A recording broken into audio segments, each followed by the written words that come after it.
Hi, welcome to the Fishial.AI tutorial video explaining other data that's found in the edit screen.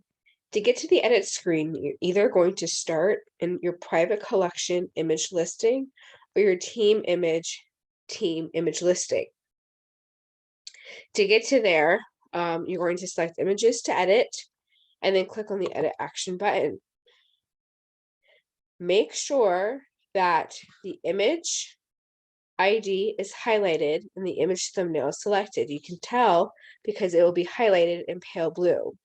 You're going to come over to the right hand screen and you're going to scroll all the way down to the bottom to Other. It will be collapsed. You can open it by clicking on the down arrow. Other information includes the file name and tags associated with the image. To edit either, you will click on the hyperlink.